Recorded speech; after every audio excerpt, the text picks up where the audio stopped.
জানা গেল চূড়ান্ত ভোটার তালিকা প্রকাশের তারিখ। কুয়াশায় সালসুইয়ে পানি আর কত হয়রানি আছে সমাধান। বসত ঘরে লাগাও আনোয়ার শীট, সারা ঘর থাকে শুকনা, সর্দি কাশিও থাকে দূরে। আনোয়ার শীট। আগামী বছরের ২রা মার্চ চূড়ান্ত ভোটার তালিকা প্রকাশ করা হবে বলে জানিয়েছে নির্বাচন কমিশন ইসি। সোমবার আগারগাঁওয়ে নির্বাচন ভবনে নতুন নির্বাচন কমিশনারের প্রথম কমিশন সভা শেষে ব্রিফিংয়ে এ তথ্য জানান নির্বাচন কমিশনার ও অবসরপ্রাপ্ত ব্রিগেডিয়ার জেনারেল আবুল ফজল মোহাম্মদ সানাউল্লাহ।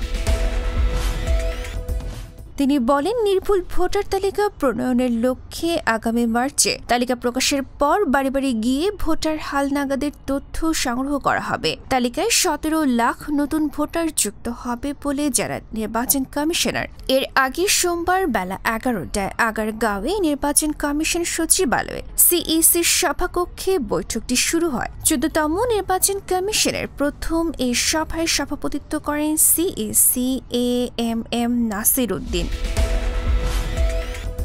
এ সময় সভায় ৪ জন নির্বাচন কমিশনার মোহাম্মদ আনোয়ারুল ইসলাম সরকার, আব্দুর রহমানেল মাসুদ, তাহমিদা আহমেদ ও আবুল ফজল মোহাম্মদ সানাউল্লাহ ছাড়াও উপস্থিত ছিলেন ইসি সচিব ও অতিরিক্ত সচিব সহ নির্বাচন কমিশনারের ঊর্ধ্বতন কর্মকর্তারা। ডেস্ক রিপোর্ট, গণমানুষের আওয়াজ।